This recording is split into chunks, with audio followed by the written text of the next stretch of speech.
আল্লাহর নবী বিশ্বনবী রাহমাতুল লিল আলামিন বলেন, ও জিবরাইল, আমার এই সাহাবীর এত সম্মান, এত মর্যাদা যে তার জানাজায় অসংখ্য অগণিত ফেরেশতারা শরীক হলো। এত সম্মান আর মর্যাদা হওয়ার কারণ কি? জিবরাইল আলাইহিস সালাম বলেন, ওগো নবীজি, আপনার এই সাহাবী সূরা ইখলাসকে বেশি মহব্বত করেন, বেশি তেলাওয়াত করেন বলে মহান আল্লাহর কাছে এই সাহাবীর সম্মান হয়ে গেছে। তাহলে চিন্তা করেন, সূরা ইখলাসের তেলাওয়াতের বরকতে এই সাহাবীর সম্মান কতটুকু বেড়েছে যে তার জানাজায় ফেরেশতা শরীক হয়েছে। আমাদের কোন লোকের জানাজায় যদি মন্ত্রী, এমপি, মিনিস্টার শরীক হয়, তখন যায় সময় একজন আরেকজনের মাথে আমরা চিন্তাম পারছি না, বা দাম আফিল দেখো কত মন্ত্রী আর এমপি হয়েছে। এমপি মন্ত্রী শরীক হইলে আমরা মনে করি তার সম্মান, আর আল্লাহর রহমতের ফেরেশতা তার জানাজায় শরীক হয়েছে, তার সম্মান আর মর্যাদা কত বেশি। আল্লাহর নবী বিশ্বনবী রাহমাতুল লিল আলামিন উনি বসে আছেন, ওনার কাছে জিবরাইল আলাইহিস সালাম বসা। এমন সময় একজন সাহাবী আসতেছেন যার নাম হলো আবু যর গিফারী রাদিয়াল্লাহু আনহু। জিবরাইল বলেন, ইয়া রাসূলুল্লাহ, আপনার সাহাবী আবু যর গিফারী এসেছেন। রাসূল বলেন, ও জিবরাইল, আপনি কি আবু যর গিফারীকে চিনেন? জিবরাইল আলাইহিস সালাম বলেন, ওগো নবীজি, শুধু আমি নই, আসমানের যত ফেরেশতা আছে সকল ফেরেশতা আপনার এই সাহাবীকে চিনেন এবং সম্মান করেন। আল্লাহর নবী বিশ্বনবী রাহমাতুল লিল আলামিন বলেন, জিবরাইল, আমার এই সাহাবীর এত সম্মান, এত মর্যাদা যে ফেরেশতারা সকলেই তাকে চিনে। আমাদের বাদগাঁও দেখা যায় একজন আরেকজনকে চিনে না, যেরকম ঠিক নেই। বাদগাঁও অনেক লোক আছে, এবারের বাড়ি যে বাদগাঁও হইলে আপনি চিনবেন না, যেরকম ঠিক না। আর হযরত আবু যর গিফারীর কত সম্মান যে আসমানের সমস্ত ফেরেশতারা পর্যন্ত ওনাকে চিনেন এবং ওনাকে সম্মান করেন, ইজ্জত করেন। রাসূল বলেন, এত ইজ্জত সম্মান পিছনে কারণটা কি? তার কোন আমলের কারণে এত সম্মান? জিবরাইল আলাইহিস সালাম বলেন, ওগো নবীজি, আপনার এই সাহাবীর দুইটা কোয়ালিটি। এর মধ্যে একটা হলো তার ভিতরে কোনো অহংকার নাই, আত্মগরিমা নাই। দুই নম্বরটা হলো তিনি সূরা ইখলাস, কুল হুয়াল্লাহু সূরা বেশি বেশি পড়েন এবং এই সূরাকে মহব্বত করেন। এই কারণে আল্লাহর কাছে তার এত সম্মান, ফেরেশতার কাছে এত সম্মান। শুধু সূরা ইখলাস শুধু তা না, আল্লাহর নবী বলেন, সূরা ইখলাস যদি কেউ 3 বার তেলাওয়াত করিলা তাহলে তার আমল নামায় 30 পারা কোরআন খতম করলে যে সওয়াব হইতো সেই পরিমাণ সওয়াব তার আমল নামায় দিলায়। সূরা ইখলাসের ফজিলত এইভাবে বলতে গেলে আজকের সময় শেষ হবে, কিন্তু ছোট্ট একটি সূরা, তার ফজিলতের সীমা নাই। কেন? এই সূরার মধ্যে মহান আল্লাহর পরিচয় তুলে ধরেছেন। আল্লাহর একত্ববাদ, আল্লাহ যে এক, আল্লাহ যে অদ্বিতীয়, তার কোনো শরীক নাই, তার সমকক্ষ কেউ নাই। ঠিক না? তার সমকক্ষ আরো আছে? রাসূল কি আল্লাহ সমান? আমাদের সমাজে তো কিছু লোক নবীর আল্লাহ সমান নিয়ে বানাইছে, যেরকম ঠিক কিনা? আল্লাহর সমকক্ষ আর কেউ হতে পারে না। আল্লাহ যে সকলের ঊর্ধ্বে, সকলের খালেক, আল্লাহর পরিচয় এই সূরার মধ্যে তুলে ধরেছেন যে কোন নবী রাসূল আল্লাহর সমান হতে পারে না। আমাদের মধ্যে যত গুণ আছে, যত কোয়ালিটি আছে, সবগুলো আল্লাহর দেওয়া। আর আল্লাহর যে গুণ আছে এটা কেউ দেওয়া নয়, আল্লাহর নিজস্ব। এখন ঠিক নেই? আচ্ছা, যাক, এখন আসুন সূরাটার শানে নজুল কেন নাযিল করা হলো। শানে নজুলও অনেক লম্বা। তবে সংক্ষিপ্ত হইল, বিশ্বনবী রাহমাতুল লিল আলামিন যেই সময় আসছিলেন তখন মানব জাতি আল্লাহ ভুললা বিভিন্ন মাখলুকের পূজায় লিপ্ত হয়েছিল, গায়রুল্লাহর পূজায়। মানুষ আল্লাহ ছাড়া আর কারো পূজা, কারো ইবাদত, কারো উপাসনা করতে পারে না। কিন্তু মানুষ হইয়া বিভিন্ন বস্তুর পূজা, এর মধ্যে একটা হলো মূর্তি, মূর্তির পূজায় লিপ্ত হয়ে গিয়েছে। তখন আল্লাহর রাসূল এই জাতির সামনে তুলে ধরলেন যে তোমরা বলো লা ইলাহা ইল্লাল্লাহ, আল্লাহ ছাড়া আর কোনো মাবুদ আর কোনো মাবুদ নাই, উপাস্য নাই। কেন উপাস্য নাই তাও আল্লাহ উল্লেখ করে দিয়েছেন আরেক আয়াতের মধ্যে, যে আল্লাহ রাব্বুল আলামিন এমন এক সত্তা যার কাছে যে গুণগুলো আছে আল্লাহর কাছে, এই গুণ, এই ক্ষমতা কোনো মাখলুকের কাছে নাই। এর মধ্যে একটা হইল যে আল্লাহ যিনি হবেন, খোদা যিনি হবেন, উপাস্য যিনি হবেন, তার জন্য প্রথম নম্বর শর্ত হলো তিনি মরতে পারবেন না। যিনি মরে যান, যিনি ধ্বংস হয়ে যান, তিনি আমাদের উপাস্য হতে পারেন না। কেন? উনি যদি নিজে, আমরা যার উপাসনা করব, যিনি আমরা খুদ হইব, উনি যদি মরি যায় কি, তাহলে এই বন্দার অবস্থা কি তৈরি? মাঝরে কন্টেক্ট কিনা? তাহলে প্রথম নম্বর শর্ত হলো তিনি মরতে পারিবেন না। 2 নম্বর হলো আল্লাহ নিজে পরিচয় তুলে ধরছেন।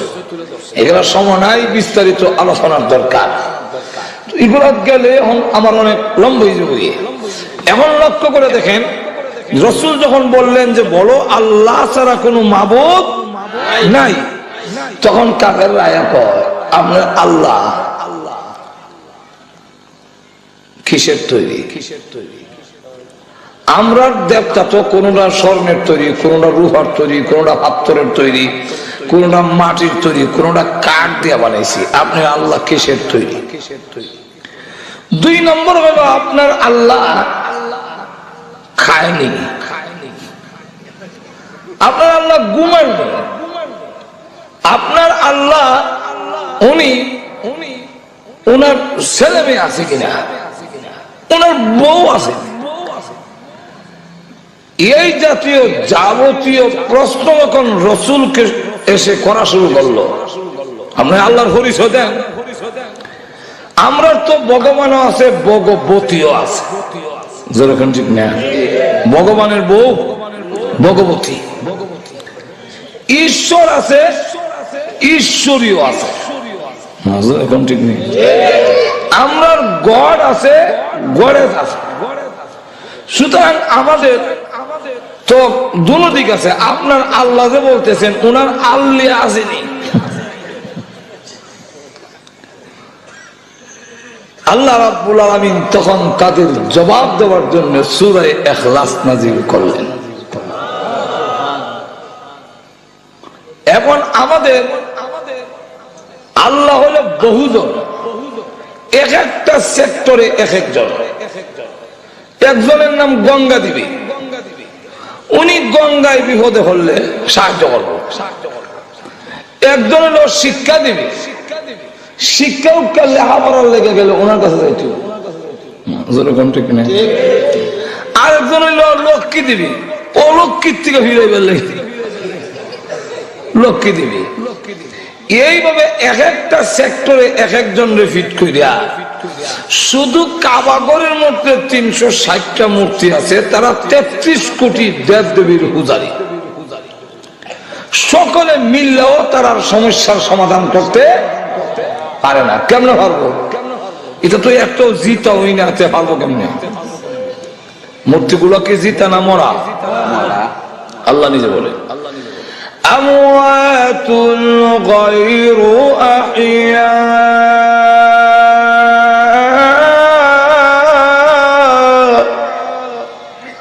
এগুলো সব মুর্দা, একটাও জিন্দা নয়।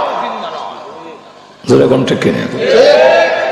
বান্দা হইল জিন্দা, খুদা হইল মুর্দা। উল্টোই না, যে পূজা করে হে জিন্দা না মরা, আর যেটা মূর্তি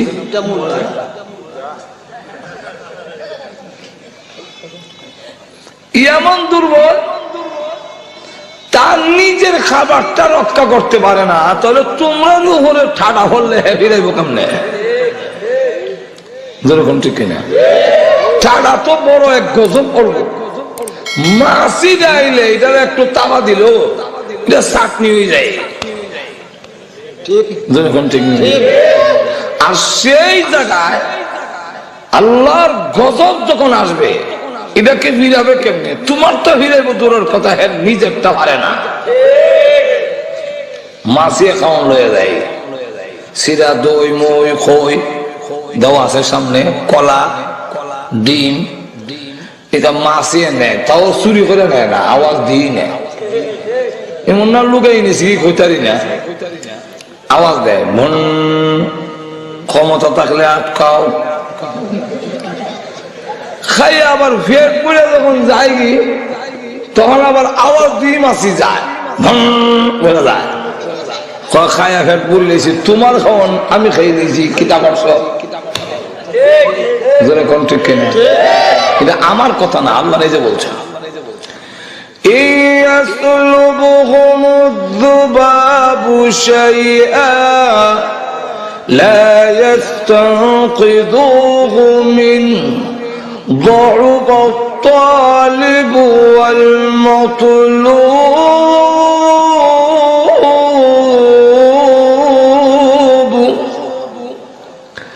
মাছিয়ে খাওয়ান লয়ে যায়। يَسْلُبْهُمُ الذُّبَابُ لا يستنقذوه منه, রক্ষা করতে পারে না মাছির হাত থেকে তার খাবার। দৌবাত তালিব ওয়াল মাতলুব, যে কামনা বাসনা পেশ করে সে হইল তালেব, আর যার কাছে করে তার নাম মাতলুব।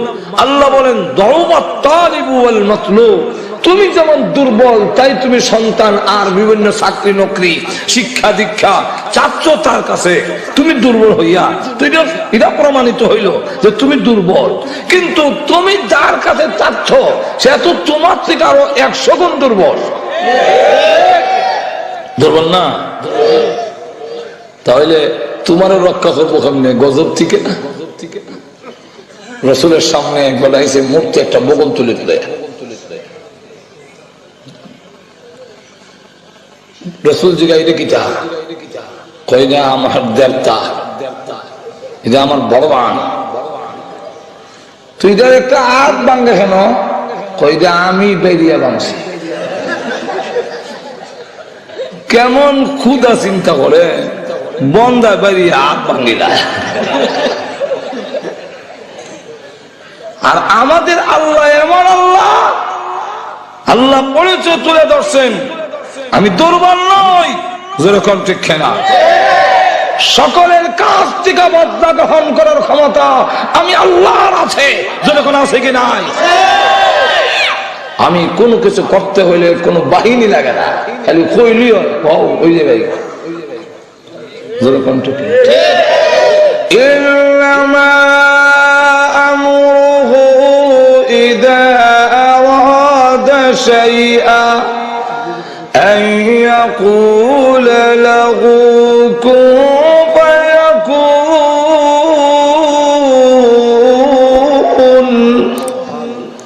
আল্লাহ রাব্বুল আলামিন বলেন যে আমি কোনো কিছু করার ইচ্ছা করলে খালি কইলি হয়, ওই যাবে কি সব, যেরকম ঠিক কিনা?